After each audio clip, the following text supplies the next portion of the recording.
16h30, Cyrielle Sarah Cohen.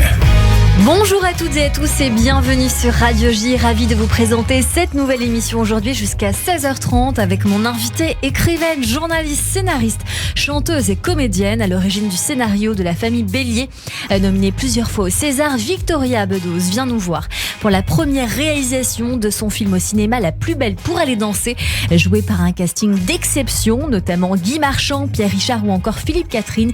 Il est coécrit avec Louis Pénicaud, un long métrage touchant dont nous allons bien sûr parler et nous allons aussi découvrir notre invité aujourd'hui sur Radio J. 15h, 16h30, Cyrielle Sarah Cohen.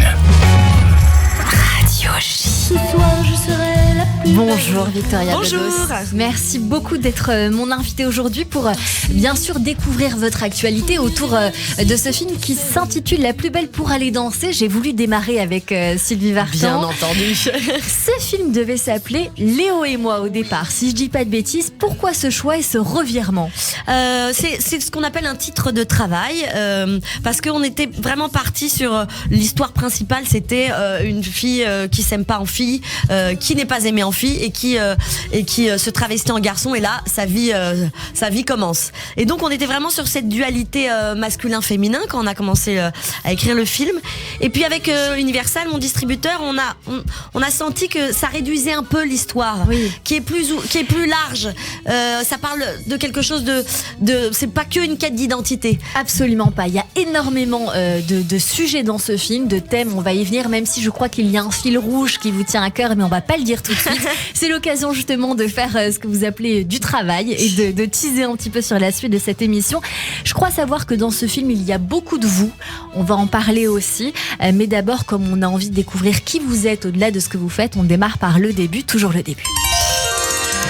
Victoria Bedos, vous êtes née le 28 avril 1985 à Neuilly-sur-Seine. Vous êtes la fille de Guy Bedos et de Joël Bercaud. C'est bien comme ça que oui, ça se prononce. prononce. Oui, c'est ça. Alors, ça dépend, parce qu'il y a un CCD parfois, donc c'est Berceau en fait. Alors, c'est Berceau en fait, et c'est bien de le signaler. Vous êtes aussi la sœur de Nicolas Bedos. Vous devez votre prénom à la fille de Charlie Chaplin. Absolument. Parce que votre papa l'aimait beaucoup. Alors, c'est l'occasion de vous demander quel genre d'enfance vous avez eu. J'étais une enfant très très joyeuse. Ça se voit, ouais, ça s'entend. Vous avez beaucoup de peps. Voilà, très joyeuse, très bien dans sa peau, avec plein de copains. J'ai déjà, enfin, à cet âge-là, justement, enfin, quand j'étais en primaire, même en maternelle, je n'avais que des copains mecs. J'étais chef de bande de garçons et j'étais pas du tout proche des filles. Ouais. Et je me sentais beaucoup plus proche des garçons que des filles. Donc voilà, ça a commencé à m'interroger. Et puis c'est après, à l'adolescence, que pas les choses se sont gâtées, mais enfin, je me suis un peu assombrie. On va y revenir dans un instant, mais dans la continuité, puisqu'on parle de l'école en parallèle, est-ce que vous allez faire des études ? Et quelles études vous allez faire ? J'étais très scolaire, précoce scolairement. J'ai sauté la classe du CM1. Voilà, j'étais première de classe, quoi. Ce qui n'aide pas à être invitée à la boum, hein, bien entendu. Et j'ai donc, mais le truc, c'est que je rêvais d'être vétérinaire. C'était vraiment ma vocation. J'avais visité l'école de Maison-Alfort et tout. Sauf que j'étais nulle en maths. Et je n'arrivais pas à être bonne. C'est-à-dire que j'étais bonne dans toutes les autres matières, mais les maths, c'était vraiment un blocage, quoi. C'est Paul a 3 billes, il en perd 2. Je faisais, mais pourquoi il a perdu ses billes? Enfin, c'était, voilà. Je sais pas du tout, voilà. Et donc, j'ai fait première L par contrainte. Et ma vocation s'est arrêtée à ce moment-là. Et donc, j'étais un peu perdue donc, ouais. Et j'ai été prise en Hippocagne, à Fénelon, à Paris. Et à ce moment-là, j'ai découvert Paris et les bars. Moi qui étais une enfant si sage, et comme j'étais plus chez mes parents, et voilà, je me suis émancipée, ce qui n'allait pas forcément avec le principe d'Hippocagne. C'est ça. Donc après j'ai bifurqué en études d'histoire. Enfin, je me cherchais. Clairement, je ne savais pas où aller, je savais pas quoi faire, j'avais pas de métier en tête. Voilà, jusqu'à ce que l'écriture arrive. Et c'est ça, l'écriture est arrivée. Vous allez alors commencer une carrière en tant que journaliste, au départ à Téléciné Ops, Ouais. qui est le supplément du Nouvel Observateur, aux Inrock aussi, ainsi que pour le magazine féminin Glamour. D'ailleurs, vous allez devenir plus tard, je crois, égérie pour une campagne de publicité interactive. Est-ce que vous avez aimé ce métier ? Oui, plus ou moins. Plus ou moins. J'ai commencé aussi par mezzo. J'ai fait beaucoup de reportages et je ne suis pas une grande Donc voyageuse. vous étiez dans la musique. Voilà, dans la musique classique. Je faisais des reportages sur des grands musiciens de l'Europe de l'Est. J'ai aussi interviewé Boulez, Rostropovitch, et je sentais que c'était pas mon endroit, même si tout ça me passionnait. Et pareil, l'écriture journalistique, j'aimais bien, mais il y avait quelque chose de très scolaire et je sentais que je n'avais plus envie d'être dans le cadre scolaire. C'est ça, il y avait quelque chose peut-être de trop formaté, cadré, parfois même institutionnel. Voilà. Et je vous rejoins sur pas mal de choses là-dessus. Vous allez donc finir par renoncer à ce métier par amour pour l'écriture sous une autre forme. Oui. Vous devenez scénariste pour Confidence, une série diffusée sur la chaîne Canal+. Oui. Et la même année, à 23 ans, vous publiez chez Plomb votre premier ouvrage, une autre forme de confidence, sous forme de 7 nouvelles intitulées Le Déni. Pourquoi vous écrivez un premier livre qui, moi, j'imagine viscéral pour avoir aussi écrit sur ce thème-là? Alors, c'est parti d'un déni de grossesse de la filleule de ma mère, qui était le premier bébé que j'avais tenu dans mes bras, qui avait 7 ans de moins que moi, une jeune fille que je connaissais par cœur, qui était toute fine et tout. Puis un jour, elle a mal au ventre, elle pense qu'elle a une gastro, et en fait, elle est enceinte de 8 mois. Et cette chose m'a fascinée. Ça m'a fascinée. Je me dis, mais comment c'est possible? Comment la force du cerveau sur le corps pour cacher vraiment le bébé contre la colonne vertébrale. Et donc, je me suis interrogée sur ce processus de déni. Et ensuite, voilà, je me suis amusée avec plusieurs formes de déni. Le déni de féminité, le déni d'identité, le déni politique, le déni de beauté. Enfin, voilà. Mais c'est vrai que c'est parti du déni de grossesse parce que tout d'un coup, je me suis dit, il y a un truc dingue. C'est ça, ça a été l'élan pour écrire. Alors vous allez bien sûr parler d'autres thèmes aussi, l'anorexie, le refus de la laideur, les origines sociales, la couleur de peau, les opinions politiques. Est-ce que il y a dans ces nouvelles un sujet qui se réfère à vous, à peut-être un déni que vous avez observé dans votre vie, parce que il y a aussi du déni dans ce film dont nous allons parler dans un instant.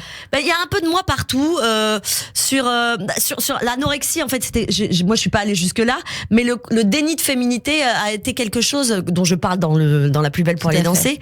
Je crois qu'il y a une période quand même où je me suis coupé les cheveux très courts, où j'ai l'impression que je grandissais pas, j'avais pas de seins. Enfin, et je pense que je me demande si c'est pas mon cerveau qui me mettait dans cet état corporel aussi. C'est ça. Et puis à un moment, je me suis libérée et tout est arrivé. Et ça y est, je suis devenue une femme. Mais ça a été un peu long. On va en parler dans un instant. Ça m'intéresse beaucoup. Alors plus tard, vous allez coécrire avec Stanislas Carré de Malberg le scénario du film La famille Bélier. On est en 2014. Il est réalisé par Éric Lartigot. Ce film vous vaut une nomination pour le César du meilleur scénario original. Un film qui parlait de la surdité, mais aussi encore une fois du rapport parental. C'est un thème, je crois, cher aussi pour vous, presque fil rouge, la parentalité. Oui, complètement. La famille. Le rapport des parents à leur enfant. Et généralement, je me mettais plutôt dans la peau de l'adolescente que dans la peau des parents. Maintenant, je suis mère, donc ça a changé un peu. Mais à cette époque-là, oui. Et c'est vrai que finalement, la surdité était pour moi une métaphore sur le fait que des parents n'entendaient pas leur enfant. C'est ça. De manière plus philosophique. Vous allez aussi coécrire le scénario de Normandie nue de Philippe Leguet avec lui et Olivier Dazat en 2018. Est-ce que c'est ce film qui vous a donné envie de vous lancer dans l'aventure de la réalisation ou c'était depuis toujours? Non, c'était. Je pense que La famille Bélier a été un film que j'ai écrit très longuement, parce que ça m'a pris 3 ans et demi, que j'ai imaginé profondément. Je me suis projetée dans toutes les images, dans tout. Et du coup, c'est toujours un peu particulier quand quelqu'un d'autre s'en empare.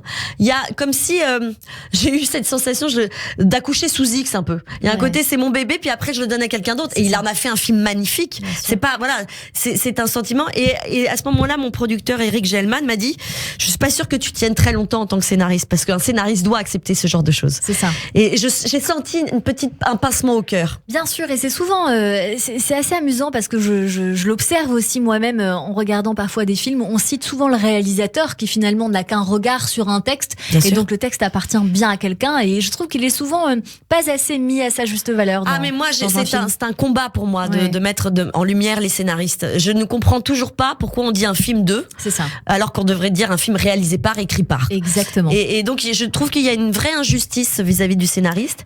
Et moi, par exemple, qui suis maintenant réalisatrice, je m'obstine à citer tout le temps mes co-auteurs. Et c'est ça. Et c'est pour cela que j'ai cité Louis Pénicaud, Absolument. qui sans doute ne parlera pas à grand monde, mais qui doit être un auteur extraordinaire, parce que le film est très très bien, évidemment, mais c'est important de toujours le faire. Alors, est-ce que dans le concret, ça a été dur de passer finalement de l'écriture à la réalisation? Est-ce que vous êtes fait aider? Les gens doivent se dire, est-ce que Nicolas a mis sa petite touche, ou un regard, ou aiguillé, un conseil? Oui, bien sûr. En fait, il m'a proposé d'aller sur son plateau quand il a tourné Mascarade et d'observer, ce qui m'a beaucoup aidé. Parce que oui, j'avais joué dans quelques films, mais en tant que scénariste, par exemple, on n'a pas du tout le sens du plateau. On n'y va pas. Moi, j'étais pas allée. Donc là, pour le coup, c'est un autre monde qui s'ouvrait à moi. Donc j'ai observé beaucoup. Ensuite, c'est un travail d'équipe. On a l'impression que c'est une montagne, mais progressivement, j'ai appris mon métier avec mon premier assistant, avec mon chef opérateur, il y a toute une équipe qui est là pour m'accompagner. Mais évidemment, mais vous savez ce qu'on dit, le talent, c'est aussi de savoir s'entourer. Exactement. Donc, vous avez choisi des gens pour vous porter, et le film est très beau, et justement, avec la même sensibilité que l'on a vu dans La Famille Bélier, Victoria Bedos, vous signez alors votre premier film à la réalisation, La plus belle pour aller danser, coécrit avec Louis Pénicaud au cinéma des Pisières, dans laquelle vous mettez en scène de grands noms du cinéma, de la comédie, comme Pierre Richard, Philippe Catherine ou encore Guy Marchand, mais aussi Firmin Richard. Pourquoi vous les avez choisis, eux? Alors, alors chacun pour un truc précis. Un registre précis. Pierre Richard, comme c'est le meilleur ami de Marie-Luce qui a 14 ans, il me fallait un ancien qui a un regard d'enfant. Et Pierre Richard, c'est un gamin. C'est comme si, en effet, il a pas tué le gamin qui est en lui. Et donc, il rend crédible leur amitié. J'avais l'impression que Brune Moulin qui interprète Marie-Luce et Pierre Richard qui interprète Albert avaient exactement le même âge sur le plateau. Il a une fantaisie enfantine dans le regard. C'est vrai. Après, il y a Philippe Catherine. Je vous avoue que c'est mon coup de cœur. Je dois être honnête. Mais moi je aussi, le trouve. C'est mon coup de cœur dans le film. Il est merveilleux. Il est touchant. Il en fait pas trop. Il est très juste, en tout cas, à mon sens, dans ce rôle-là. Il est délicat. Il n'en fait pas trop. Vraiment, c'est ça qui m'a vraiment frappé. On a envie de l'aimer. Guy Marchand. Aussi qui est super dans un rôle un peu plus dans un retenu, voilà, il a perdu la tête un petit peu. Firmin Richard qui nous fait beaucoup rire évidemment parce qu'elle est amoureuse, enfin bref, on va pas tout dire. Mais elle a du désir pour Philippe Catherine. C'est ça. Et il y a donc deux acteurs, Pierre Richard et Guy Marchand, qui finalement avec Patrick Chenet que j'ai reçu il y a pas si longtemps, sont les derniers dinosaures du cinéma français. Est-ce que ça aussi c'était une volonté de les mettre à l'honneur parce qu'on les voit encore mais moins? Oui, parce que c'est des gens de la génération de mon père. Et est-ce qu'ils étaient amis? Est-ce que c'était aussi une volonté, ça? Non, Guy Marchand, non. Pierre Richard un petit peu parce qu'ils avaient joué dans un film ensemble il y a pas très longtemps, je dirais il y a 7 ans, un truc comme ça, qui s'appelle Et si on vivait tous ensemble. Et donc à ce moment-là, oui, j'avais vu parfois un peu Pierre Richard, mais enfin je restais dans mon coin, j'étais l'enfant quoi. Et oui, mais ils étaient pas potes, mais ils s'étaient rencontrés sur ce tournage, ils s'aimaient beaucoup. Guy Marchand, alors il a le même prénom que mon père, mais bon, ça s'arrête là. Je l'avais vu dans un film qui s'appelle Tout nous sourit, au moment où je réfléchissais à mon casting, où je l'avais trouvé bouleversant. Et il m'a fait penser un peu à mon papa. Au-delà du prénom, il a cette espèce de classe à l'ancienne, d'élégance surannée que j'aime beaucoup. Il me prenait les mains pendant le tournage et il me disait, tu sais, il suffit juste que tu me dises que tu m'aimes et moi je te donnerai tout. Et tout ça en me prenant les mains, il avait quelque chose d'extrêmement touchant sur le tournage et voilà, je me suis pas trompée, j'aime beaucoup cet homme. Et vous vous êtes pas trompée sur tout, même sur le choix de la jeune actrice qui porte le film, qui s'appelle Brune Moulin. C'était un coup de cœur pour vous, je crois, cette actrice. Hein. Oui, j'ai mis 6 mois à la trouver, donc j'attendais le coup de cœur. C'est comme en amour, quoi. Je voulais que mon cœur vibre. Et c'était difficile de trouver une actrice qui sache il y avait beaucoup de contraintes, en fait. Il fallait qu'elle sache, qu'elle soit aussi bonne en Marie-Luce qu'en Léo, c'est-à-dire en fille réservée qu'en mec bien dans ses pompes. Il fallait qu'elle soit aussi bonne dans la comédie que dans le drame. Et surtout, il fallait qu'elle soit crédible physiquement, le garçon. Or, on est à un âge un peu glissant. En 6 mois, on peut devenir une femme. Et donc, il fallait quelque chose d'androgyne, mais qui puisse tenir sur la longueur, le temps du tournage.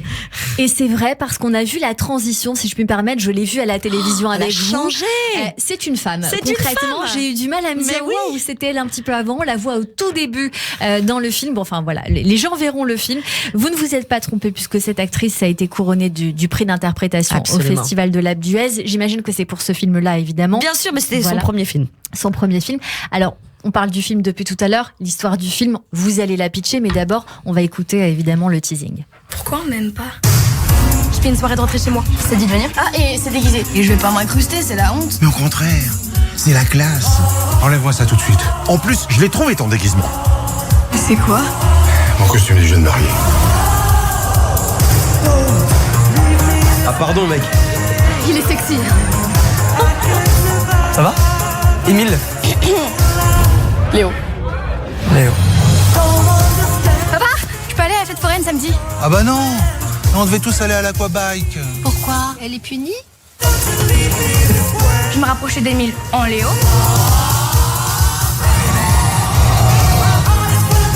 Et une fois qu'on se rapproche, je lui dirai que je suis Marilus.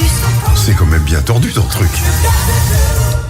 C'est un film super à aller voir qui est en salle depuis hier. J'aime beaucoup le petit passage sur pourquoi elle est punie. C'est assez joli. Claire Guillon qui joue Odette dans Et le ben film. voilà, qui est vraiment super. C'est un film, vous l'avez dit tout à l'heure, qui traite des difficultés d'être soi à l'adolescence, mais pas que. Évidemment, Victoria Bedos, il y a des thèmes forts, le harcèlement scolaire, dont on parle de plus en plus en ce moment, l'homosexualité, la transmission, la pudeur, le rapport père-fille, le deuil, mais aussi et surtout, je crois, un film sur l'amour et sur ce qu'on est capable de faire par amour, peut-être même jusqu'à se renier. Absolument, vous avez tout compris. Bravo. Et c'est une question que je vous pose. Est-ce que justement vous vous sentez concerné par ça? Je pense que beaucoup de femmes le sont en tout cas, mais est-ce que ça vous a inspiré justement pour écrire ce rôle-là? Oui, mais je pense comme beaucoup de femmes, de personnes, par amour, on est prêt à faire n'importe quoi et parfois pas les meilleures choses. On est prêt à cacher une partie de soi pour plaire à l'autre. C'est dans ce sens que est-ce qu'on peut mentir par amour, en effet.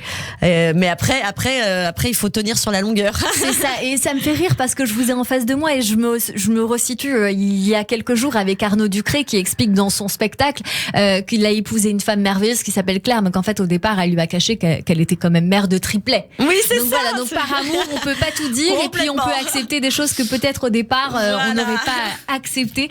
Comment est née l'idée de ce film, Victoria Bedos? Il est né par la rencontre avec une productrice qui s'appelle Hélène Caz, qui est la productrice de ce film, qui m'a invitée à dîner. Je la connaissais pas. Elle m'a invitée à dîner et elle m'a dit, entre la poire et le dessert, tu ne me connais pas, mais moi je te suis depuis La Famille Bélier et maintenant je crois qu'il est temps que tu deviennes réalisatrice. Bon, ok, bonsoir madame, c'est très gentil à vous. Et on se sent comprise à ce moment-là, oui, je crois. j'ai adoré parce que finalement je n'osais pas moi toute seule dire coucou, j'ai envie d'être réal, ça vous dit de m'accompagner? J'avais pas cette audace. Et du coup, elle est venue répondre à ma question, c'est est-ce que je peux le faire, tu penses? Et elle m'a dit oui, et je serai là pour toi. Elle avait un livre avec elle dont elle avait acheté les droits, qui est un livre sur l'adolescence, et je l'ai lu. Et je dis, moi, cette période-là m'intéresse beaucoup, mais j'aimerais en faire une histoire originale. Et c'est à ce moment-là qu'avec Louis Pénicaud, on a réfléchi autour du mal-être adolescent, mais en comédie. Donc il fallait, ok, c'est un sujet profond, mais nous on voulait se marrer. Et du coup, on s'est dit comment on peut le traiter pour que ça soit un peu drôle quand même. Et le travestissement est arrivé très vite, qui est un genre de cinéma. Moi j'adore Madame Doubtfire, Victoria, Tootsie même. Et je trouve que c'est une manière très ludique de raconter des choses profondes, de raconter que qu'on ne s'aime pas soi-même et qu'on est obligé de passer par un personnage qu'on se crée pour obtenir quelque chose.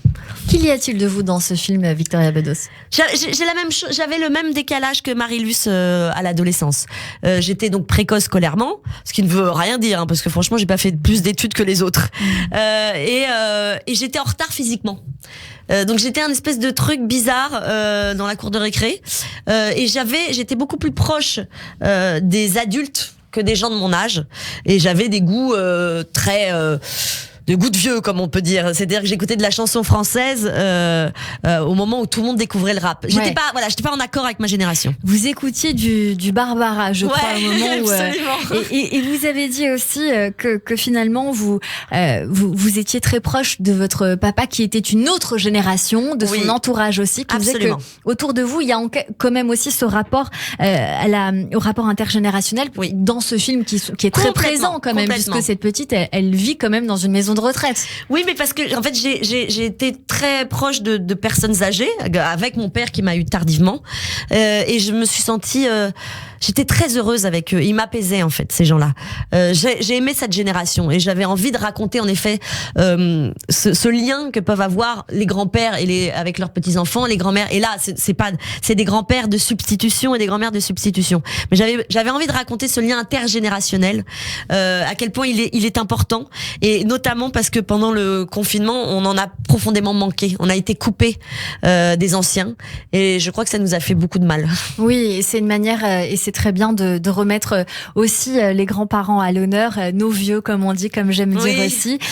Est-ce que vous avez, puisqu'on parlait de votre papa il y a un instant, est-ce que vous avez aussi cherché à parler de votre relation au père, de la façon dont peut-être vous-même vous l'avez vécu, avec la relation filiale entre Philippe Catherine et Marie-Luce, où l'on voit clairement que le père, pour le coup, il est à côté de la plaque complètement. Qui ne voit pas sa fille grandir et sans doute même qui n'a pas envie de la voir grandir. Oui, je crois qu'il y a de ça surtout. Mais oui, mais alors justement, bien sûr que je me suis inspirée un peu de ma relation avec mon père, mais c'est-à-dire que malheureusement, mes copines ont vécu aussi la même chose. C'est assez banal d'avoir un papa qui n'a pas du tout envie, enfin en tout cas qui est terrorisé à l'idée qu'on grandisse. Je vais vous amuser, et je pense que je vais amuser même les techniciens qui sont derrière la régie. Il y a quelques semaines, mon père m'a offert, j'ai 36 ans, mon père m'a offert vous savez ces cônes quand on avait 5-6 ans, avec des bonbons et des objets dedans, des jouets. Et bien voilà, c'est vous dire que nos parents, en effet, quel que soit l'âge que l'on a, effet, parfois c'est difficile. Il y a aussi dans ce film Victoria Bedos, et encore une fois, comme dans votre premier livre, ce déni entre un père et une fille, sur le deuil notamment. Absolument, c'est ce pourquoi la communication est compliquée, parce que il y a la maman est partie, est morte quand la petite avait 4 ans, et depuis c'est comme si rien n'avait bougé et on n'en parle pas, c'est un tabou. C'est comme si cette femme n'existait pas. Or la petite a besoin d'un modèle féminin pour se construire, et tant que son papa n'ouvre pas la boîte à secret et ne lui parle pas de sa maman, elle est comme handicapée en fait, il lui manque une jambe. On va continuer à parler tout ça très longuement, parce que j'ai encore plein de questions sur ce film évidemment. Restez avec nous, on continue cette émission avec Victoria Bedos pour la première réalisation de son film au cinéma, La plus belle pour aller danser. Dans un instant, on poursuit également cette émission avec mes chroniqueurs qui nous rejoignent pour découvrir les goûts culturels qui en disent long sur notre invité. Vous pouvez bien sûr nous appeler au 01 53 75 26 26, 01 53 75 26 26 pour interroger notre invité, mais tout de suite le rappel des titres sur Radio J. Vous écoutez Radio J. Radio J. Radio J.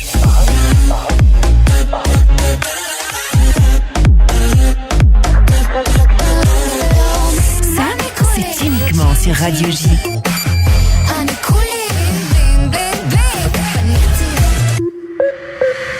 Radio J. 15h, 16h30. Cyrielle Sarah Cohen. Radio J.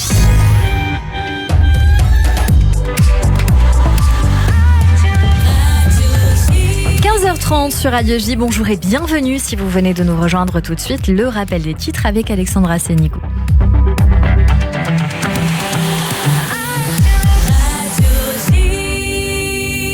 Bonjour Alexandra. Bonjour Cyrielle, à la une de l'actualité en Israël, le Premier ministre Benjamin Netanyahou met en garde l'Arabie Saoudite à propos du rétablissement des relations avec l'Iran. Selon le chef du gouvernement israélien, 95% des problèmes au Moyen-Orient émanent de l'Iran. Dans une interview à la chaîne américaine CNBC, il a déclaré que ceux qui s'associent à l'Iran s'associent à la misère.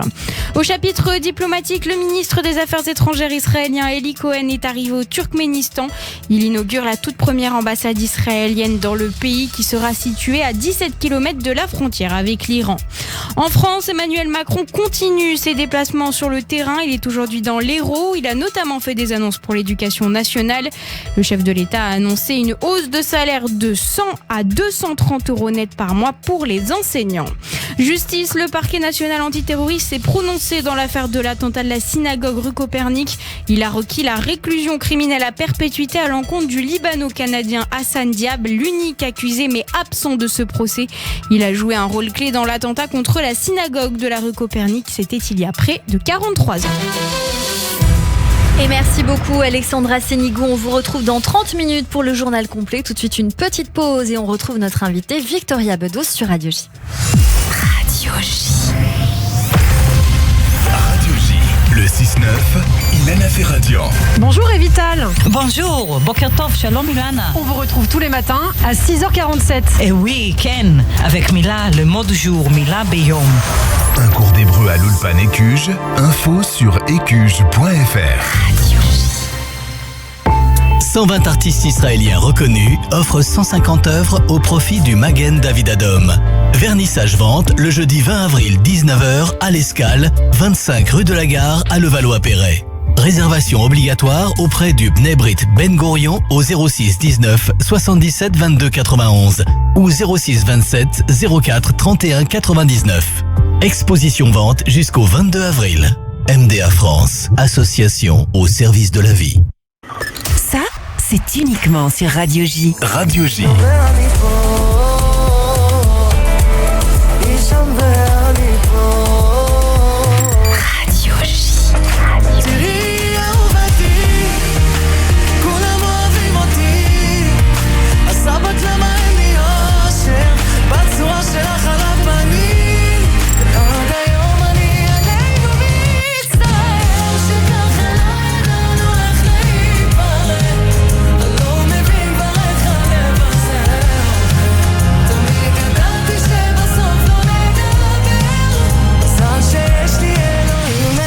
Écoutez Radio J. Radio J. Radio J. Radio J. Radio J. 15h, 16h30. Cyrielle Sarah Cohen. De retour sur l'antenne de Radio J, merci de passer votre après-midi avec nous jusqu'à 16h30 avec mon invitée Victoria Bedos pour la première réalisation de son film au cinéma, La plus belle pour aller danser. Le film est sorti hier. Est-ce qu'il y a des bons chiffres, Victoria? Oui, ça va. C'était pas la meilleure journée parce que c'est le premier jour de soleil. Et quand ça tombe le premier jour de sortie, c'est que voilà. Après, il faut attendre ce week-end parce qu'il pleut. Vous serez davantage gâtés aujourd'hui, et bien sûr, j'en suis certaine. Je voulais revenir avec vous sur ce film, évidemment. J'aime beaucoup un moment dans le film que je trouve très fort et que je me suis permis d'isoler, puisque c'est 20 petites secondes, où Philippe Catherine se retrouve face à la psy, jouée par Alice Belaïdi, en quête de réponse, et lui dit une phrase assez mythique. Je ne la donne pas. On écoute un extrait. Vous en parlez d'ailleurs? De quoi? De sa mère? Jamais. Non mais j'ai pas votre talent. Moi. Mais c'est pas du talent. Je fais comment moi maintenant? Ah, c'est à vous de trouver. Oh putain, vous m'énervez. Tant mieux. Voilà, j'ai trouvé ça très joli et donc j'enchaîne avec le premier pas que vous mettez dans le film. Vous avez mis vos personnages sur le divan, vous l'avez dit dans la presse, et vous avez été aidé d'une psy. Oui. Absolument. Qui, bien sûr, vous a aidé à comprendre comment vous deviez, d'une part, peut-être finir l'histoire, mais aussi les personnages pour aller dans la profondeur. Et ma question est la suivante, est-ce que cela vous a aidé à comprendre la vôtre? Par excellence, je crois que quand on écrit, on se psychanalyse un petit peu. Comme il y a un tout petit peu de moi dans Marilus, il y a une partie qui a été psychanalysée. Mais bon, ça se saurait que écrire, ça vaut une psychanalyse. Hein. Malheureusement, non, on n'arrange pas tout. Même sur la famille Bélier, je me souviens que le jour où mes parents ont découvert le film en avant-première, la veille, je venais d'emménager juste à côté d'eux. Bon. Et donc mon père prend le micro et fait le cher parent, je pars, enfin 5 minutes de la maison. Hein. Voilà. Donc, en effet, mes personnages font des choses que moi, je n'ose pas encore faire. C'est incroyable que vous nous disiez ça, parce que vous avez dit une phrase que je voulais absolument retenir, c'est: il y a des trucs que je n'ai pas réglés avec mon père, et maintenant qu'il est au ciel, ça va être compliqué. Oui, parce que cette psy, justement, m'a dit, que c'est comme ça que j'ai travaillé la fin du film, que elle avait beaucoup de jeunes femmes qui venaient la voir et qui étaient encombrées dans leur féminité, dans leur rôle de femme, parce que leur père ne leur avait pas donné l'autorisation en fait à devenir des femmes, et qu'on a besoin d'un regard paternel pour pouvoir s'envoler vers sa vie d'adulte et de femme adulte. Et moi, je suis pas sûre d'avoir eu ça. Oui. Vous l'avez accepté. Oui, mais alors non. Par chance, j'ai été maman avant qu'il parte, et il m'a vue mère. Et je crois que rien que ça, en fait, il a compris que j'étais devenue une femme. Bien sûr, ça doit forcément aider Victoria Bedos. Dans ce film, La plus belle pour aller danser, est-ce qu'on peut dire aussi que c'est une affirmation de soi? On sait bien évidemment que les enfants et fils d'eux, parfois, c'est difficile de trouver sa légitimité. Est-ce que là, c'est bon, ça y est, ou est-ce que ça a été un problème d'abord? C'est pas un problème, mais ça donne une quête. Voilà, ça fout la pression un peu plus quand on a au-dessus de soi un homme que j'estime vraiment talentueux comme mon père, et puis après il y a mon frère qui arrive. On se dit bon alors attends, est-ce que j'ai vraiment ma place là en fait? Qu'est-ce que j'ai à dire de si important? Ça m'a obligée à être très exigeante envers moi-même pour être sûre d'être au bon endroit. Oui. Mais bon, cette pression, elle est plutôt vertueuse. Moi, j'en ai fait quelque chose de positif. Et c'est une bonne chose. Dans ce film, vous ne jouez pas. Votre film, vous ne jouez pas. Je sais ce que vous allez me dire dans votre regard. Je lis. Je voulais rester dans ma case de réalisatrice pour le premier film. Et vous avez bien fait. Mais vous avez joué dans des films, notamment en 2013 dans Linda, le rôle principal de la mini-série Jim Queen. En 2015 dans Vicky, coécrit avec le réalisateur Denis Imbert, où vous écrivez aussi. Et aussi en 2018 dans Christophe avec Michael Youn et Lucien Jean-Baptiste. Est-ce que vous n'avez jamais voulu jouer peut-être dans un film de votre frère ou un autre film récemment, dans cette quête familiale peut-être? Oui, oui. Est-ce que la proposition est venue d'abord? Moi, mon frère, il m'a jamais proposé de jouer dans un de ses films. Chacun son histoire. Mais il m'a dit un jour, j'aimerais bien jouer dans un de tes films. Donc ça, pourquoi pas? Un jour, je le trouve très bon acteur. Et bien voilà, c'est aussi un projet donc cinématographique peut-être en devenir. Merci d'avoir répondu à toutes ces questions, Victoria Bedos. On s'intéresse encore à vous évidemment, puisque maintenant on veut savoir ce que vous aimez, et c'est dans les goûts culturels. On y va tout de suite avec le théâtre et Emma Sky. Et mes acclamations, mon enthousiasme, vive notre bienfaiteur. Olé, olé. Et tout de suite, on part au théâtre avec vous, Emma. Bonjour Emma. Bonjour Cyrielle, bonjour Victoria Bedos. Alors, juste avant de démarrer cette chronique, je vais faire une toute petite parenthèse parce que sur votre pull, il y a marqué amour. Oui. Et moi, je vais vous parler d'un très très joli spectacle. Et ce spectacle, eh bien, il parle de l'une des plus belles histoires d'amour de l'humanité. En fait, la toute première histoire d'amour, celle d'Adam et Ève.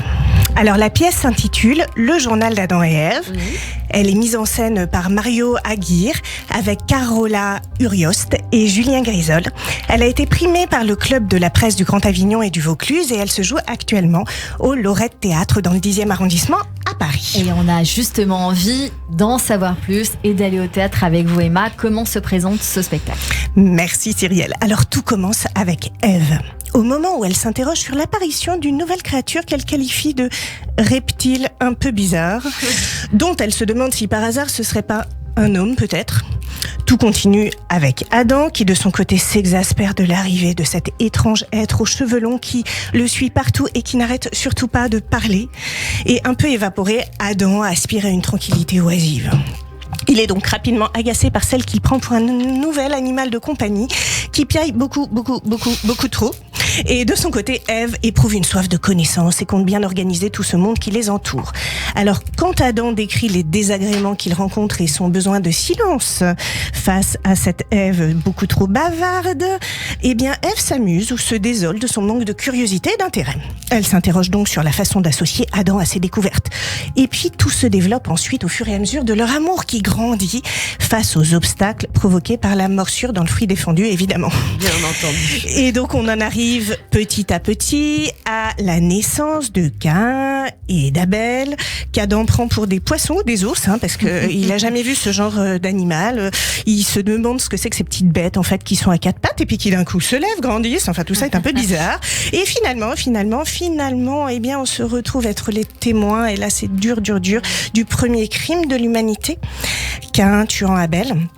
tout en étant aussi les témoins de ceux qui découvrent l'amour véritable pour la toute première fois. En fait, ce couple devenu parental et qui, par ses ombres et par ses lumières, fonde finalement tout ce que nous sommes, nous, dans notre essence la plus primordiale, à savoir des humains trop humain, comme dirait Nietzsche. On a très envie de voir cette pièce. Ah, alors, oui. je crois que Emma, cette pièce est aussi une adaptation des ouvrages de Mark Twain. Et absolument, Cyrielle. Alors, pour rappel, Mark Twain, il a été militaire, imprimeur, journaliste, écrivain, mais surtout, il est très très connu pour avoir écrit les aventures de Tom Sawyer. Ah, mais oui, bien sûr. Et voilà. Tom Sawyer, c'est l'Amérique.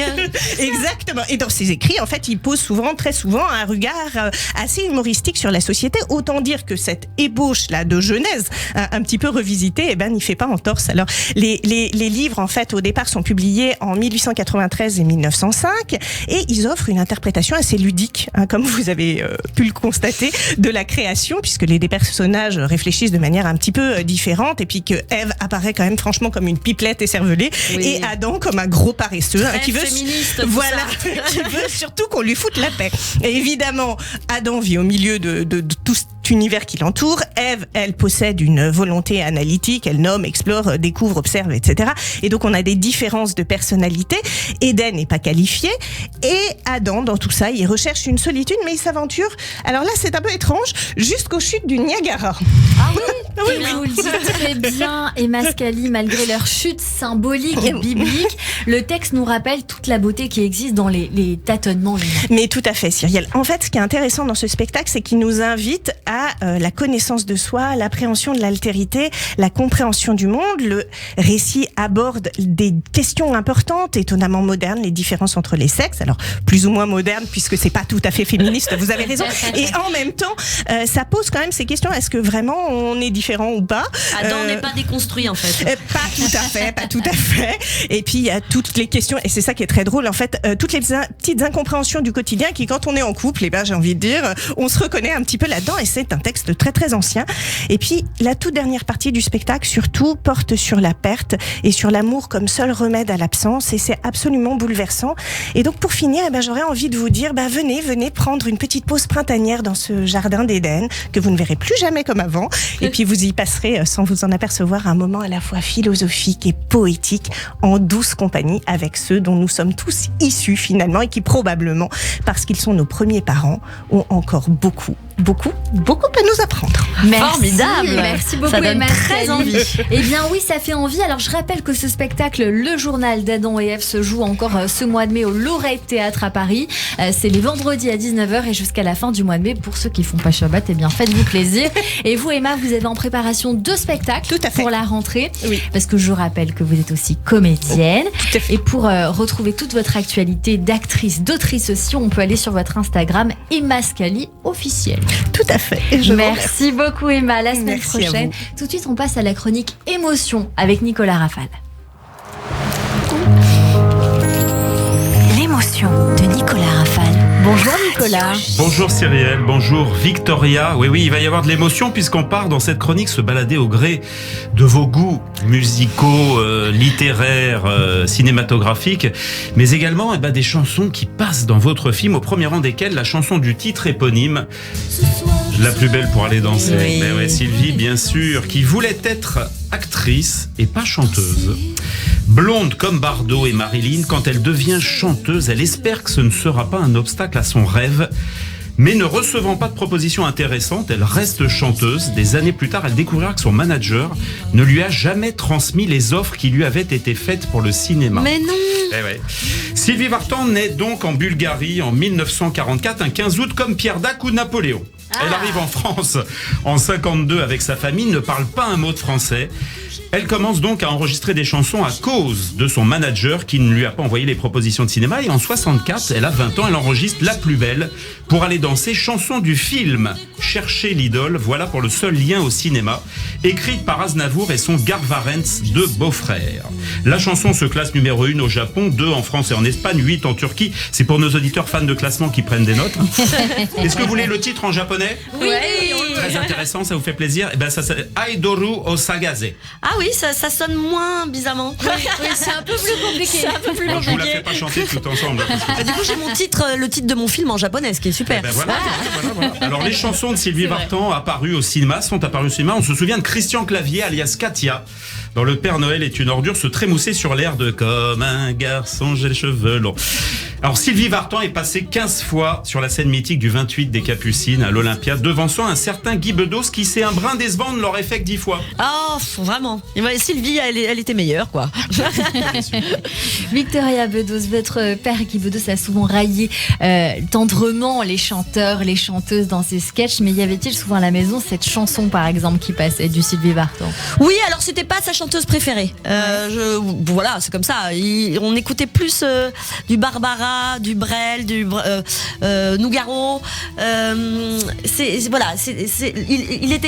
Il aimait la chanson à texte plutôt que de la variété. Moi, j'aime la variété, mais après, ce fut mon choix. Vous êtes plus du côté, j'ai envie de dire, de Jean-Jacques Debout, de Jean-Luc Azoulay ou Carlos qui aimait Sylvie Vartan. J'aime aussi ça, voilà. On va parler plus tard de la bande à Basile. Tiens, ça. Et ben voilà, un second choix musical de notre invité Nicolas. Absolument. On peut pas parler de tous vos choix musicaux, ils sont nombreux, Victoria, mais en voici un qui me plaît, Isia, et plus particulièrement la chanson Mon cœur, que vous écoutez et appréciez beaucoup. Isia, fille de Jacques Higelin, bien sûr, demi-sœur de Arthur. Ah là, c'est encore une histoire de sœur cadette amoureuse de son grand frère. Toute ressemblance avec une histoire existante est purement fortuite, ne cherchez pas. Le lien, c'est aussi bien sûr la Corse, le même endroit, à quelques encablures, Calvi, son port, sa vie nocturne, le mythique club Chetao. Voilà. Depuis plus de 70 ans, je crois, piano bar dans la citadelle, où il n'était pas rare de voir débarquer Higelin Dutronc pour un bœuf de fin de soirée, voire de début de jour. Et peut-être votre papa, non? Il était moins festif que ces gens-là. Et la seule fois où il buvait un peu d'alcool, c'était avec Jacques Higelin. Et j'adorais le voir bourré parce que je le trouvais très cool à ce moment-là. Donc j'adorais que Jacques soit avec lui. En tout cas, Isia nous épate depuis plus de 10-12 ans maintenant sur scène. Son père Jacques dit qu'il n'a rien fait pour l'aider, si ce n'est de lui avoir conseillé de trouver un bon avocat pour défendre ses intérêts. La Vitesse est le nom de son déjà 5e album, Mon cœur, premier single. Et elle, contrairement à Sylvie, s'essaye et fait même plus que s'essayer au cinéma. On se rappelle son César du meilleur espoir féminin en 2013 pour Mauvaise fille. J'adore cette fille. Moi aussi. Alors, nos papas nous ont fait nous rapprocher, mais je l'ai vraiment rencontrée parce que c'était plus la copine de mon frère au départ. Et je l'ai rencontrée le jour de l'enterrement de mon père à Loumio, à côté de Calvi. Elle a chanté la balade de Chetao à ce moment-là, et on est devenus très très très amis à ce moment-là. Elle est devenue le parrain de ma fille, non pas la marraine, parce que j'ai une marraine et un parrain, c'est elle. Et ma fille est complètement dingue de cette chanson, donc on l'écoute en boucle parce qu'elle l'écoute plusieurs fois de suite. Et voilà, donc on est très proches. On va se la garder pour l'écouter tout à l'heure, justement. Nicolas, un dernier goût musique de notre invité. Vous l'avez déjà passé il y a quelques instants, le premier pas. Ah bah oui, mais on va en parler. Une deuxième fois du premier pas. Je peux l'écouter en boucle. C'est vrai qu'elle est magnifique. Elle me masse le cœur.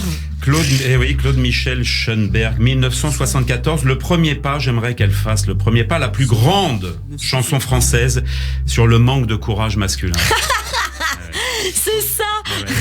Claude Michel Schoenberg, né en 44, comme Sylvie Vartan. Il y a une unité dans cette émission, vous avez vu, tout se tient. Mais lui, c'est pas la Bulgarie, c'est la Hongrie. Sa famille d'origine hongroise est apparentée au compositeur Arnold Schoenberg. Le premier pas, chanson classée numéro 1 en France en 1974, plus d'1 million d'exemplaires vendus. C'est 4 ans avant le mariage de vos parents, Victoria, 1978. Donc, j'ai une hypothèse. Soit votre maman a mis du temps à faire le premier pas, 4 ans, c'est long, non. Et à venir vers votre papa, Guy, soit ils ne se sont rencontrés que vers 76, 17, 18. Je crois qu'ils se sont rencontrés en 78. Bon, bah voilà. En boîte de nuit, à Montélimar. Pourquoi? Voilà. Pourquoi pas. Pas plus d'ailleurs qu'en ce qui concerne le créateur de la chanson, Claude Michel, qui n'épousera sa future femme, Béatrice Schoenberg. Et j'allais vous en parler. Je cherchais sur mon iPad il y a quelques secondes en me disant est-ce qu'il y a un lien avec Béatrice Schoenberg? Et ben voilà, la réponse Elle est maintenant là. avec Jean-Louis Borloo. Voilà. Et oui. Bon, bref, foin des histoires de rencontres, on n'est pas là pour ça. Claude Michel Schoenberg, fin des années 70, participe à la réalisation de plusieurs enregistrements de la bande à Basile, voilà, dont la célèbre Chenille. Mais c'est en 1978 qu'avec Alain Boublil, ville, il trouve l'idée des Misérables. Ils me mettent la chenille en régie, ils sont coquins. Mais j'allais plutôt vous parler des Misérables. Plus grand nombre de spectateurs dans le monde, entre 130 et 150 millions à ce jour. I dream a dream that la plus belle pour aller danser will be a great success at the cinema. On va terminer avec de la littérature et le choix de notre invité numéro 2 de David Fuenquinos. Eh oui, Cyrielle, histoire saisissante que celle de ce numéro 2 paru chez Gallimard l'année dernière. On est tous des numéros 2. Je ne réitère pas mon propos sur la seconde place dans une fratrie, ce serait indécent, mais je n'en pense pas moi. Le roman relate l'histoire de Martin Hill, un jeune garçon repéré par le producteur des films Harry Potter en 1999. Saga écrite bien sûr par J.K. Rowling, dont on connaît l'histoire, issue d'une famille modeste qui passait espéré hérité à la poste et passé à la poste hérité. L'histoire donc, après avoir échoué au casting final face à Daniel Radcliffe, Martin Hill ne parvient pas à surmonter son sentiment d'échec du fait d'être témoin en tout lieu et en toutes circonstances du phénomène Harry Potter et du succès grandissant du garçon qui lui a volé son destin. Le livre suit l'histoire de Martin jusqu'à ses 30 ans environ. Il a donc échoué au casting 20 ans auparavant. Il est devenu très solitaire, sa phobie est grandissante. Dès qu'il aperçoit une pub pour un film de Harry Potter, le pauvre, il y en a eu 7, plus les films dérivés, plus les parcs d'attractions, le merchandising. Là, j'ai vu qu'il y avait une exposition à la porte de Versailles. Mais oui, dès demain, d'ailleurs, j'y vais. Dès demain, voilà. Bon. Ah ouais. Donc, c'est un roman sur la deuxième chance, sur la reconstruction que l'auteur a imaginé pendant le premier confinement. Il regarde le premier volet de Harry Potter avec son fils. Il avoue ne pas connaître grand-chose à la saga, mais il devient fasciné en regardant sur Wikipédia ce personnage de 10-11 ans qui échoue en finale derrière Daniel Radcliffe, pour qui, on l'imagine, la vie change du tout au tout. Que devient-on quand on est passé à un cheveu de sorcier d'être ce que l'on n'est pas devenu? Comment se reconstruire? La réponse devrait peut-être s'apercevoir prochainement au cinéma. On a entendu parler de... Ah d'accord, super. Pierre Ninet, peut-être. Ah génial. Ah, ça c'est un teasing. J'aimerais beaucoup voir ce film justement, savoir eh bien comment on peut se remettre exactement, se reconstruire. Merci beaucoup Nicolas. Merci Rafal. beaucoup. Merci. Tout de suite c'est le coup de fourchette avec Sam Bérébi qui vous croque sur Radio J. Ok. C'est très fin, ça se mange sans pain. Je suis dilatée. Radio J. Radio J, le coup de fourchette. Bonjour Sam. Bonjour Cyrielle. Bonjour Victoria, ça va? Oui. Ça va? Bien. Je suis très heureux d'être là. J'ai envie de commencer cette chronique en musique. Des Irlandais, du Connemara. Alors pourquoi je mets cette chanson? Hier soir j'étais en soirée, il faut savoir que cette chanson c'est l'hymne national des étudiants bourrés. Oui absolument, en école de commerce. En école de commerce. Quand les mecs ils entendent cette chanson, ils se lèvent la main sur le cœur comme s'ils chantaient l'hymne national à fond. Ils sont à fond les gars, je te jure. Et je sais pas pourquoi ça arrivait, pourquoi Michel Sardou il s'est mis dans cette galère. Je n'en sais rien. Non je sais pas, mais en plus moi je pense que c'est plus pour le côté pratique hein. T'as pas besoin de connaître les paroles hein. Tu sais que ça commence par terre brûlée et que ça finit par Connemara. Et entre les deux tu fais na des Connemara. Et tu danses pas non plus. Généralement tu prends les deux connards à côté de toi et tu sautes, tu sais. Les mecs qui sont à fond. Non mais je te jure. Moi j'ai très peur de ce moment-là dans les soirées parce que je sais que je vais me faire écraser. Je suis toute petite. Moi, j'ai peur. C'est le moment où je pars en urgence. C'est terrible. Moi j'ai même fait un test scientifique. Il y a un copain à moi, il était en coma éthylique allongé depuis 2 jours. J'ai mis cette chanson, le mec il s'est levé, dis-moi c'est quand la teuf. Non mais vraiment, il était pas young. Je te jure il était pas young. Je sais que vous êtes une grosse danseuse de soirée. Oui. J'ai lu ça. Vous dansez dans quoi? J'ai vu que vous dansez devant vos glaces, vous êtes une grosse danseuse de soirée. J'adore danser. Ouais. J'adore danser mais bourré aussi. Mais et devant votre glace aussi, non? Devant ma glace, j'adore danser. Et d'ailleurs dans mon film il y a une scène de danse que Brune Moulin interprète. Et parce que un jour dans la rue, j'avais commencé la prépa de mon film, j'étais tellement heureuse que je me suis mise à danser dans la rue. Tout le monde m'a regardé, je me suis dit ça c'est chouette en fait que le corps se libère comme ça. C'est un joli moment de cinéma. Je voulais profiter aussi de cette chronique pour vous dire que votre père c'est un exemple pour tous les jeunes qui se lancent dans le stand-up. Moi c'est un modèle. C'est vrai que je fais du stand-up, c'est pas facile quand tu vas dans des comédie clubs. Généralement tu sais que t'as bidé. Quand tu sors de scène et le mec il te dit mais dis-moi tu fais que ça ou t'as un truc à côté? Ah t'as un truc, garde ton truc, c'est mieux. En plus je te jure les mecs qui bitent dans les comédie clubs ils ont les mêmes excuses. Non j'avais un chat dans la gorge ce soir. En plus la température de la salle elle était pas adaptée du tout. Mais je peux pas en vouloir à ces gens parce que ces gens là c'est moi en fait. Non c'est pas vrai. Non il y a ma grand-mère qui écoute, pour elle je suis le plus drôle du monde hein. Mamie Huguette on l'embrasse, première fan. On embrasse Mamie Huguette. En plus elle m'appelle après chaque chronique, elle a pas compris que j'étais en direct du studio. La dernière fois je l'ai appelée, je lui ai dit famille, je peux pas te répondre. Il y a des chroniqueurs qui parlent. Et alors, ils sont plus importants que ta grand-mère, c'est là. C'est quoi ces réactions de. On dirait la Marthe Villalonga dans Un éléphant, ça trompe énormément avec mon Non, père. mais c'est vrai, c'est quoi ces réactions? En tout cas, qui dit coup de fourchette dit plat. J'ai essayé de trouver votre plat préféré. J'ai appelé des gens. Au début, je pensais que vous vouliez cacher quelque chose. Je me suis dit, je suis sûr, son plat préféré, c'est le Big Mac du McDo. Elle ose pas le dire. J'aime bien, j'avoue. McChicken plutôt, moi. Après, Cyril, elle m'a envoyé un petit message. Elle m'a dit les ravioles. On était parti sur les ravioles. Ouais, les ravioles de Royan, c'est excellent. Ça. Vous avez une adresse où en manger? Non, parce que c'est moi qui l'ai fait. Alors, c'est la seule chose que je sais cuisiner. Donc, c'est franchement. C'est très facile, mais c'est très dur à faire en même temps parce que si la cuisson est mauvaise, voilà. Il faut être devant sa casserole et pam, les enlever au bon moment. Vous avez pas un nom de restaurant spécial à donner? Sur les ravioles? Non, j'ai pas de spécial, non. Mais c'est des bonnes pâtes. C'est des petits trucs. Ouais, moi, j'ai une adresse, c'est le vin de Bellechasse. C'est pas cachère. Ah, c'est vrai, c'est hyper bon là-bas. Vous avez raison, elles sont hyper bonnes en vin de Bellechasse. Surtout que moi, je suis étudiant et les pâtes, on rentabilise, nous. Bah oui, bien sûr. Parce que nous, on travaille pour avoir des rattrapages, on n'a pas d'argent. Nous, mais après, moi, on m'a dit qu'il fallait varier régulièrement les repas. C'est ce que je fais. Un jour pâtes, un jour coquillettes, un jour tagliatelle. Bah voilà, c'est la forme qui change, on s'en fout. C'est ce que j'essaie de faire. En tout cas, merci beaucoup. Merci à vous. Et je vous souhaite beaucoup de succès. C'est très gentil. À vous aussi, je vous souhaite beaucoup de succès. Merci beaucoup, c'est gentil. Et merci Sam Bérébi, on vous retrouve la semaine prochaine sur Radio J, on l'a promis aux auditeurs, Isia, on l'écoute tout de suite, la chanson Mon cœur. Génial. Accaparé par les ondes, information continue. Aucune accalmie, pas une seule seconde. Mon cœur, et ton battement s'accélère. Je vais finir par te perdre. Crache tes poumons, fais tomber la fièvre. Mon cœur, si je n'ai déjà fatigué par les coups qui te détraquent. Pas une fois elle t'a quitté, cette foutue envie de te battre. Fais sauter le moniteur et les électrocardiogrammes. Mon cœur, 1, 2, 3, je te crois. Quand tu portes un bout de bras, ta force et ta foi. Alors que tout autour de toi s'écroule, se crache. C'est pourquoi l'on vivait. 1, 2, 3, je te crois. Quand tu portes un bout de bras, ta force et ta foi. Alors que tout autour de toi s'écroule, se crache. C'est pourquoi l'on vivait. Je prends de plein fouet ta colère, le silence te désespère.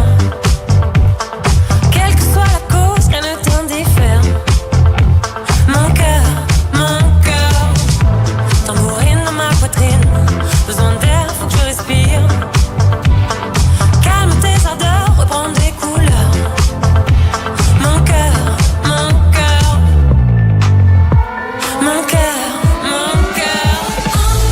3, je te crois. Quand tu portes un bout de bras, ta force et ta foi. Alors que tout autour de toi s'écroule, se crache. C'est pourquoi l'on vivait. 1, 2, 3, je te crois. Quand tu portes un bout de bras, ta force et ta foi. Alors que tout autour de toi s'écroule, se crache. C'est pourquoi l'on vivait.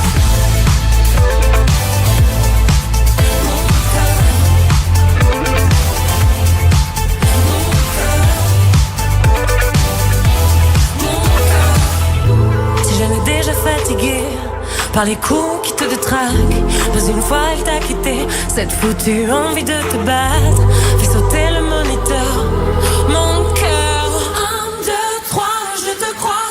Quand tu portes un bout de bras, ta force et ta foi. Alors que Allez, vous restez encore avec nous sur l'antenne de Radio J. Dans un instant, notre séquence tac au tac, les questions de nos auditeurs. Et puis on pense à votre santé avec le docteur Serge Rafal et notre experte Judith Cohen-Solal pour le portrait de notre invité. Tout de suite, la pause suivie du journal de l'info. Restez connectés sur Radio J.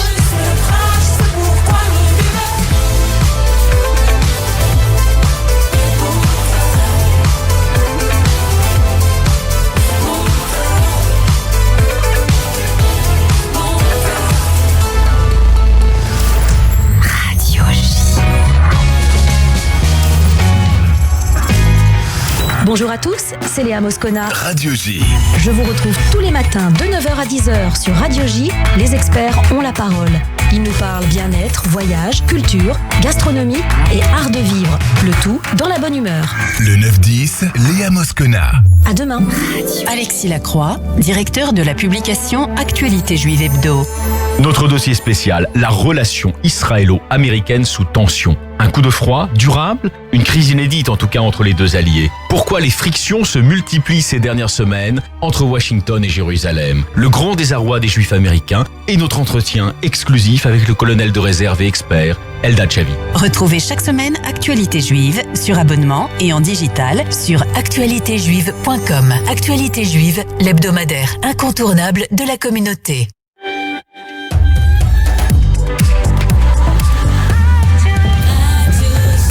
Il est 16h sur Radio J. Bonjour et bienvenue. Tout de suite, le journal de l'information avec Alexandra Sénigou.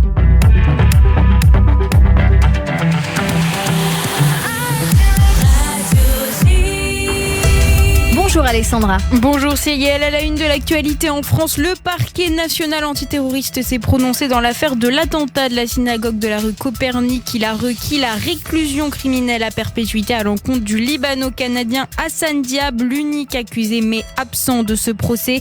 Il a joué un rôle clé dans l'attentat contre la synagogue. C'était il y a près de 43 ans. L'actualité en Israël à présent, le Premier ministre Benjamin Netanyahou met en garde l'Arabie Saoudite à propos du rétablissement de ses relations avec l'Iran. Selon le chef du gouvernement israélien, 95% des problèmes au Moyen-Orient émanent de l'Iran. Il s'est notamment exprimé dans une interview accordée à la chaîne américaine CNBC hier. Ceux qui s'associent à l'Iran s'associent à la misère. Regardez le Liban, le Yémen, la Syrie, l'Irak. C'est ce qu'a déclaré le chef du gouvernement israélien. Des propos qui font suite au rétablissement des relations diplomatiques entre l'Arabie Saoudite et l'Iran le mois dernier. Un geste qui a balayé les espoirs de normalisation entre Riyad et Jérusalem. Au chapitre diplomatique toujours, le ministre des Affaires étrangères Eli Cohen est arrivé ce matin au Turkménistan. Il y inaugure la toute première ambassade d'Israël dans le pays et le président du Turkménistan dit même envisager l'ouverture d'une ambassade en Israël. Les détails avec Olivier Granilic, notre correspondant à Jérusalem. La visite de Eli Cohen est la première d'un ministre israélien des Affaires étrangères depuis plus de 30 ans, alors qu'Israël considère le Turkménistan comme un pays d'importance stratégique et politique pour la sécurité régionale. Et on le comprend c'est un pays qui est frontalier avec l'Iran. L'inauguration de l'ambassade israélienne à Arshbat, qui est la capitale du pays, est un autre signe du renforcement des relations entre Israël et le Turkménistan, a déclaré l'ambassadeur israélien dans ce pays. Olivier Granilic, notre correspondant à Jérusalem. Politique, les pourparlers sur la réforme judiciaire sont au point mort à Jérusalem. L'opposition et la coalition n'arrivent pas à se mettre d'accord sur le nombre de juges requis pour invalider une loi. La coalition demande qu'une majorité de 12 juges sur 15 soit nécessaire pour invalider les lois ordinaires, tandis que le parti Yesh Atid souhaite une majorité de seulement 9 juges sur 15 et le parti Unité Nationale une majorité de 10 juges sur 15. Politique, mais cette fois en France, Emmanuel Macron continue ses déplacements sur le terrain. Il est aujourd'hui dans l'Hérault. Le chef de l'État a notamment fait des annonces pour l'éducation nationale, entre 100 et 230 euros net supplémentaires par mois sur le salaire des enseignants. Plus d'1 millier de manifestants contre la réforme des retraites sont sur place. Les forces de l'ordre essaient de les tenir à distance. La préfecture de l'Hérault a même interdit l'usage de dispositifs sonores portatifs en référence aux casseroles utilisées hier. Emmanuel Macron y a d'ailleurs fait allusion ce midi alors qu'un élu LFI lui offrait ironiquement un livre sur la résistance en affirmant que selon le chef de l'État, les œufs et les casseroles étaient uniquement pour la cuisine. Un retour sur le terrain difficile donc pour Emmanuel Macron, la présidente du groupe Renaissance à l'Assemblée, Aurore Berger. Non mais l'apaisement, c'est pas l'isolement. Et donc le président de la République, c'est normal qu'il aille au contact des Français et je pense qu'il s'attendait à ce que ce soit difficile, mais c'est aussi pour ça qu'il y va. Parce qu'il est le président des Français, de tous les Français, c'est-à-dire aussi de ceux qui sont en désaccord avec nous sur la réforme des retraites. Mais il peut pas donner le sentiment qu'il refuserait d'aller au contact. Donc il le fait, il continue aujourd'hui dans l'Hérault et il doit évidemment, il va continuer à le faire. Mais ça va être très long, il reste 4 ans. il reste 4 ans, mais il reste 4 ans sur lesquels on peut agir. C'est ça notre enjeu. Il est président de la République depuis 6 ans. Il a été renouvelé, reconduit. Donc il y a eu un choix majoritaire clair et net des Français. La présidente du groupe Renaissance à l'Assemblée, Aurore Berger, sur RMC. On termine ce journal avec un mot d'actualité internationale. Plus de 100 ONG appellent l'ONU à ne pas adopter la définition de l'antisémitisme de l'IRA. Plus de 104 organisations de défense des droits de l'homme ont récemment signé une lettre appelant les Nations Unies à ne pas adopter cette définition.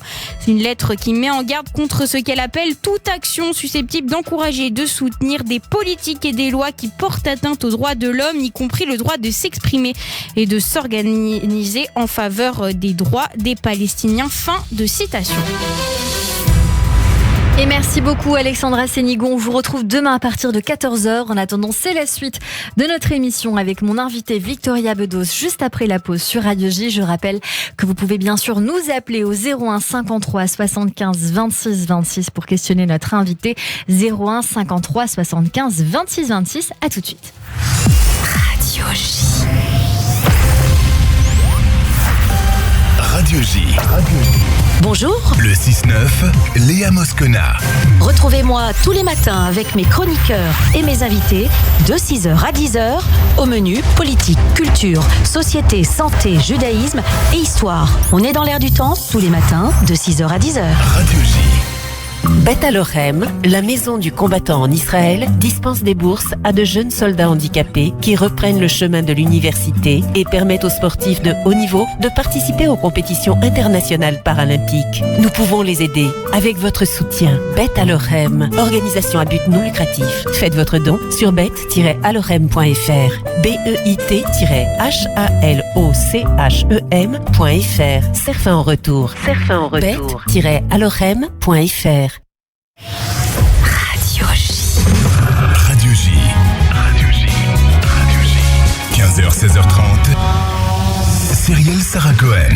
De retour sur l'antenne de Radio J. Merci de nous rejoindre si c'est le cas. Si vous êtes avec nous depuis le début, merci pour votre fidélité avec notre invitée Victoria Bedos, venue aujourd'hui pour son film La plus belle pour aller danser au cinéma. On va passer à la séquence tac au tac promise, évidemment. 10 questions, 10 réponses en 2-3 mots. C'est parti. Qu'est-ce que la recette de l'amour, Victoria Bedos? Oh là là, le respect de l'autre. Le ou les sujets qui vous préoccupent le plus en ce moment? Mon film, ma fille. Si vous pouviez Mon film, ma fille. Très bien, ça va. Le démarrage est le Voilà. même. Si vous pouviez changer de peau, vous seriez qui ou quoi? J'aimerais bien être grande. Donc, je sais pas, essayer de voir le monde un peu plus avec un peu plus de hauteur. Ouais, exactement. Essayer d'être Gisèle, par exemple, cette Gisèle mannequin. Bunchen. Pourquoi pas? Je suis pas contre. Pourquoi pas? Quel est le plus beau compliment qu'on puisse vous faire? Que j'ai du talent. Qu'est-ce que vous avez fait de plus fou pour quelqu'un ou pour vous-même? J'ai annulé mon mariage. C'est vrai, vous avez fait ça? Une semaine avant. Oui, j'ai fait ça. C'est parce que, en fait, personne ne voulait venir à mon mariage. Personne de ma famille, ni d'amis. Donc, j'avais pas de témoins, j'avais rien. Et donc, je me suis interrogée sur le pourquoi de cette désertion. Et je me suis aperçue que j'étais avec quelqu'un qui n'était pas très gentil. Incroyable. Et que c'était un appel à... Ça vous a fait changer de partenaire. Absolument. Ça, c'est assez dingue. C'est la première fois qu'on me dit quelque chose comme ça. Et donc, du coup, ça vous a mis la puce à l'oreille. Exactement. C'est beau. La plus belle qualité humaine pour vous, qu'est-ce que c'est? La générosité. Vos 3 grands plaisirs du moment ou dans la vie? Danser avec ma fille. Sur mon cœur d'Isia, j'adore ça. Me baigner avec elle. Je tout avec ma fille en fait, parce qu'elle me manque en ce moment. J'étais beaucoup en tournée pour le film et j'ai vécu dans des trains et là j'ai envie de la, ça y est, j'ai envie de la retrouver. Donc la troisième chose, c'est retrouver ma fille. Votre surnom, Victoria Bedos? Vicky. Vicky. J'allais vous en parler. Votre philosophie de vie? Quand tu tombes du cheval, tu remontes sur le cheval. Votre prochain rêve à accomplir? Faire un 2e film. Le dernier mot, la dernière phrase que vous aimeriez prononcer? Encore. Encore, notre émission continue avec nos auditeurs qui vous interrogent encore sur Radio J. Radio J. 15h, 16h30, Cyrielle Sarah Cohen. Et tout de suite, c'est donc la séquence auditeur avec un petit mot adorable d'Arthur qui nous a écrit, qui m'a dit « Je ne connaissais pas bien Victoria Bedos, sa bonne humeur communicative est un plaisir, j'irai voir son film avec joie. » Oh, génial! Et j'ai trouvé ça très joli. Oui, c'est donc très gentil. Ces choses dites. Une question, est-ce que vous voudriez rechanter ou sortir un album? C'est une question de Stéphanie. Ah, mais je me suis tellement mis les mains dans le travail pour faire ce film que je n'y ai pas repensé. Mais j'ai chanté pendant la tournée promo, La plus belle pour aller danser. Je faisais chanter le public et j'ai adoré. Ça m'avait manqué, donc j'aimerais bien. Vous aviez un groupe. Il faut dire qu'il y a quelques années. Voilà. Vicky Banjo, que j'ai laissé un peu de côté le temps de faire ce film, mais tout est possible. Tout est possible. Et peut-être que le prochain film, justement, avec la bande originale signée Victoria Bedos pour faire tout maison. Et justement, puisqu'on parle de film, de rôle ou de prochain film, est-ce qu'il y a une idée, une envie de film particulier à mettre en réalisation et en scène? J'ai déjà ma prochaine histoire.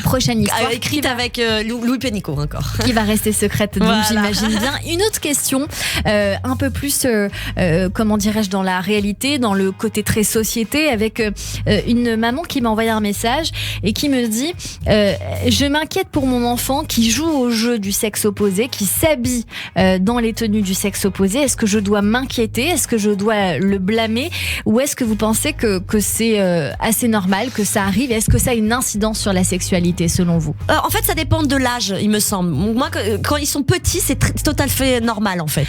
De quel âge à quel âge? J'ai l'impression que moi, par exemple, c'était en primaire et ça m'a pas du tout perturbé sur le reste. Parce que aussi, ça dépend s'il a un grand frère, une grande sœur. C'est parce que aussi j'avais un grand frère qui était mon modèle, qui était mon héros, et j'avais envie d'être comme lui. C'est pour ça que je m'habillais aussi comme un garçon.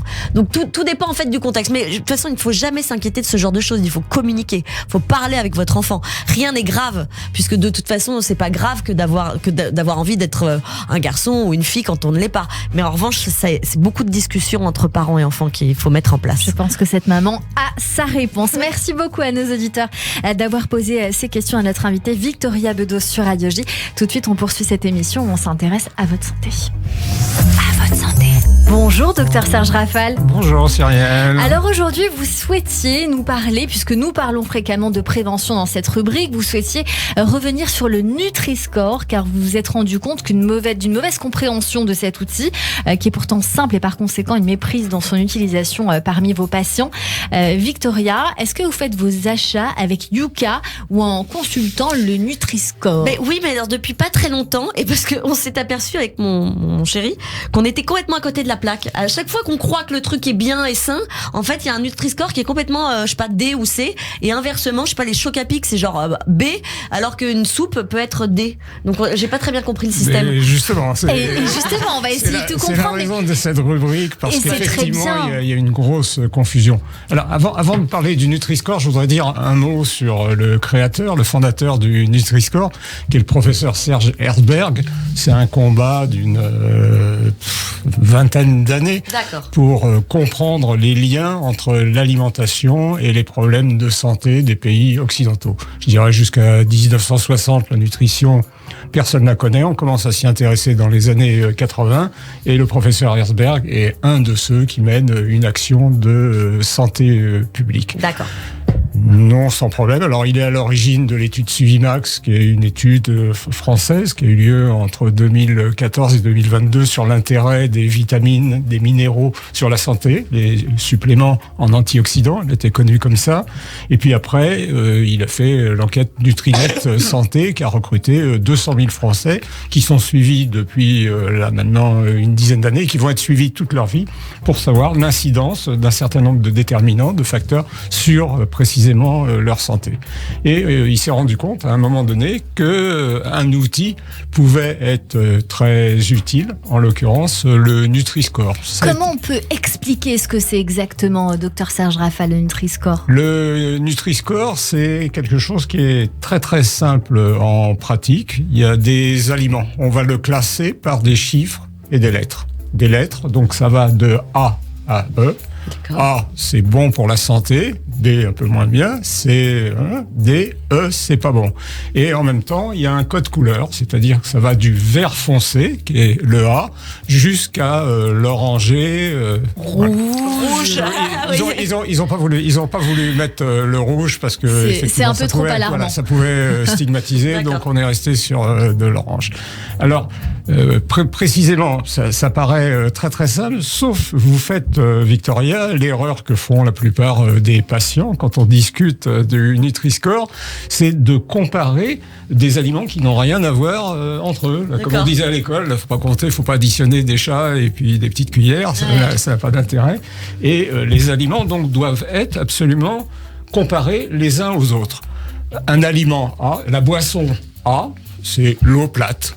D'accord. Ça c'est A, parce que c'est bon pour la santé. Et puis dès que vous allez monter, dès que vous allez sucrer un tout petit peu, vous allez vous retrouver avec les sodas qui vont être en E, et les jus de fruits qui sont un petit peu sucrés, qui vont être en B, en C, en D. Mais alors, ce que je selon comprends la pas. quantité de sucre. Oui, pardon. Ce que je comprends pas, par exemple, sur le jus d'orange, où ils disent pur jus et tout ça, et pourquoi ça serait, si c'est que des fruits, pourquoi ça serait B et C moins bien? Mais pas parce que ces aliments contiennent. Le Nutri-Score, en fait, tient compte de la qualité nutritionnelle, c'est-à-dire de l'apport calorique, de ce qui est dedans, et en particulier de la présence ou non de sucre, de la présence ou non de mauvaise graisse, de graisse saturée. Parce que de toute façon, c'est jamais 100% pur jus. Ah, donc c'est un mensonge que me fait Tropicana. Ah là là, les vilains. Donc ça c'est important, vous avez compris, pour les boissons. Par exemple, vous prenez une huile. Alors même une huile qui est de très bonne qualité, l'huile d'olive qu'on préconise dans les mesures santé,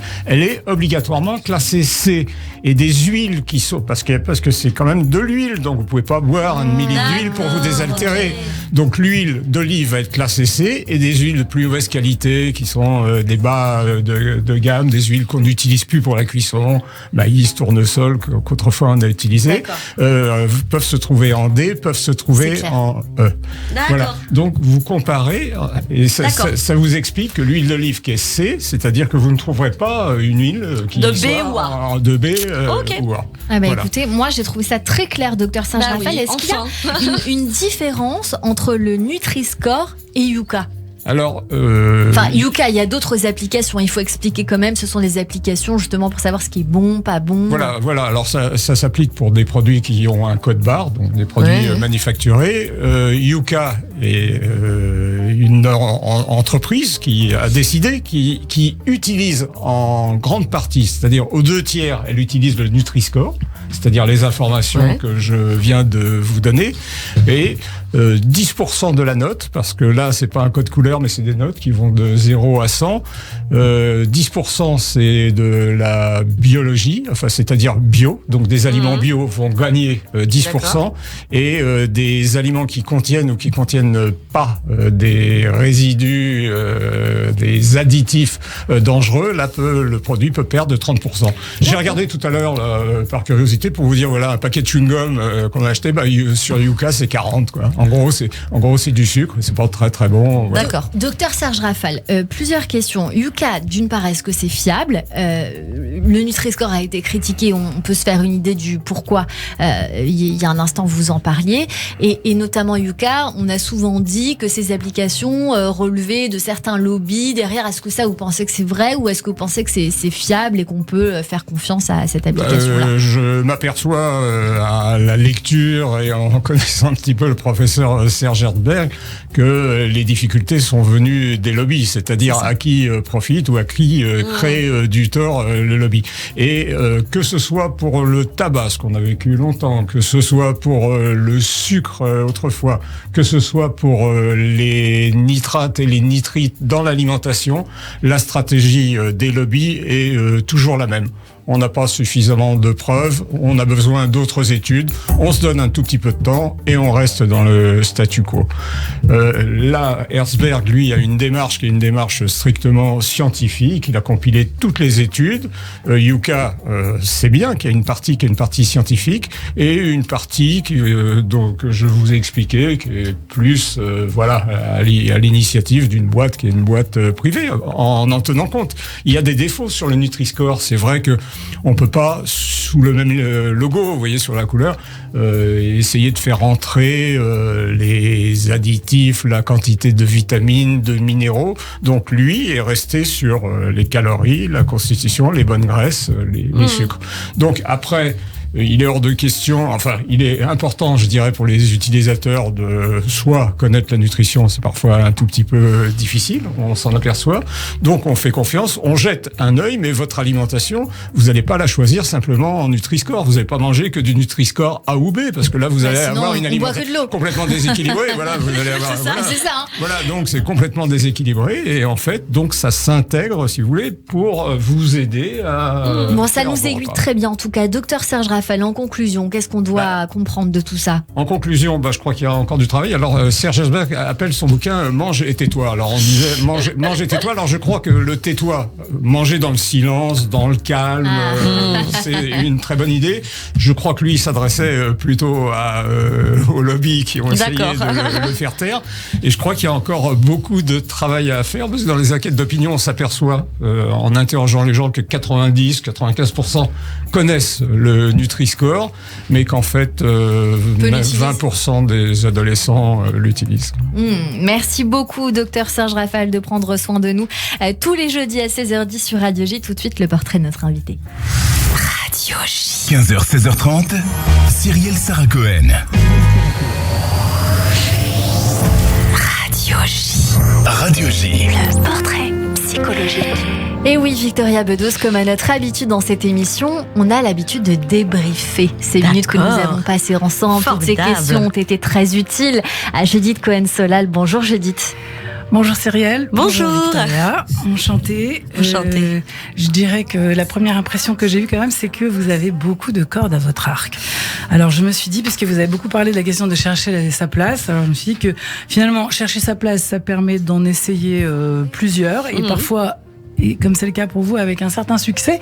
Donc, avant de trouver la place, mais je vois que vous circulez finalement. Oui.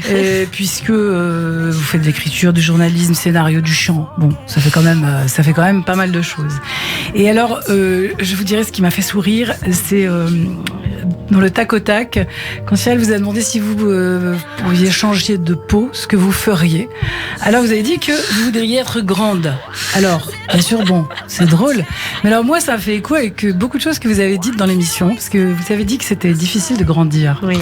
Et que c'était pas évident, parce que vous aviez un papa qui avait pas envie de vous voir grandir. Donc, je comprends que, en effet, il y a quelque chose qui est dans un objectif. En tout cas, c'est l'horizon, c'est ce qui est difficile, grandir. Qu'est-ce que c'est devenir une femme, puisque c'est ce que vous avez apporté aussi, cette idée que le regard du père, c'est quand même très important pour grandir.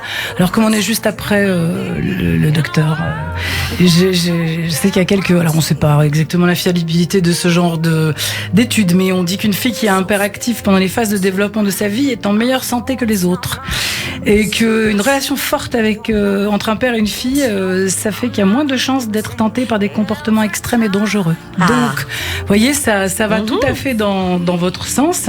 Et que le père est un miroir dans lequel la petite fille, puis l'adolescente, peut discerner les prémices de la femme qu'elle deviendra. Alors, je crois que ça, vraiment, vous l'avez senti, dit... vous dites que ça vous a un peu manqué. Alors, ce qui m'a manqué, après, je réfléchis à ça, je me suis dit, mais alors, on parle pas de la maman. Parce qu'elle est dans le film, elle est partie. J'ai compris qu'elle était discrète, votre maman, mais j'ai compris aussi qu'elle était scénariste.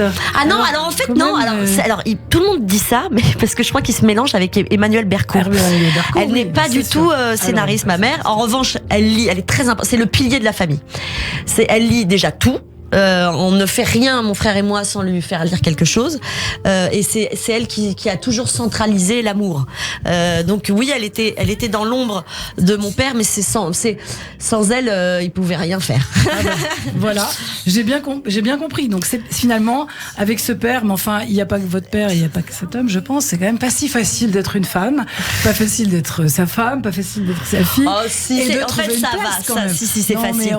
C'est trop d'amour. En fait, c'est beaucoup d'amour. mais je préfère avoir trop d'amour que pas assez. Voilà, j'ai un socle affectif grâce à lui qui est extraordinaire. Voilà, c'est ce qu'on dit, mais en même temps, c'est pas si facile. Et puis, je vois bien que, bien sûr, c'est pas évident. Tous les papas avec leurs filles. Et j'ai été voir dans l'histoire, vous savez, biblique, parce que tout à l'heure on a parlé du jardin d'Éden. Et alors, vous remarquez que les filles dans l'histoire biblique, c'est pas marrant. Et les sœurs, c'est pas facile. Hein. Alors vous avez Myriam quand même, qui est la sœur de Moïse et de Aaron. Alors pourtant, à chaque fois, comme vous dites, c'est des piliers, parce que c'est quand même elle qui a sauvé son frère, puis ensuite qui l'a élevé, puisque c'était la nourrice. Et puis alors la fille de Jacob, Dina, ça a généré un tas d'histoires parce que ses frères, ils étaient pas contents de la personne avec qui elle s'était mariée, donc ils ont été faire une opération vengeance. Laban. Alors Laban, c'est le père de Léa et Rachel. Je sais pas si vous vous rappelez, mais quand même, les deux sœurs, là, c'est pas marrant non plus, là. Il voulait épouser une fille, Jacob, et on lui dit: ah non, tu vas d'abord épouser sa sœur, et au bout de 7 ans, je te donnerai, tu auras celle que tu veux. Et puis alors après, on lui dit: non, allez, encore 7 ans, et tu auras. Mais alors donc les filles là-dedans, c'est quand même pas évident. Hein, oui, c'est pas évident en effet. Mais en même temps, ces femmes-là, ce sont les mères des 12 tribus, donc ça aussi très important. Bien donc, sûr. Voilà, je crois que finalement la difficulté à trouver sa place en tant que fille ou en tant que femme, elle est un peu universelle. Hein. Complètement. Je comprends bien qu'à un certain moment, on se dise que finalement, être un petit garçon, c'est peut-être vachement mieux, c'est plus facile, on a peut-être moins de complexité à trouver sa place, mais finalement, quand on trouve sa place, on en a que plus de mérite, et je trouve que, quand même, vous l'avez bien trouvé. Merci beaucoup. Je sens que vous avez encore beaucoup de choses qui vont nous étonner et qui vont vous donner beaucoup de satisfaction. Je reviendrai ici, en tout cas, je suis très heureuse chez vous. Merci beaucoup, Judith Merci Cohen beaucoup. Solal, notre psychanalyste que l'on retrouve tous les jeudis sur Radio J. 15h, 16h30, Cyrielle Sarah Cohen. C'est la fin de cette émission avec vous, Victoria Bedos, pour ce premier film en tant que réalisatrice au cinéma qui s'intitule La plus belle pour aller danser, en salle depuis hier. Oui, et vous pouvez y aller en famille. C'est un moment à partager en famille.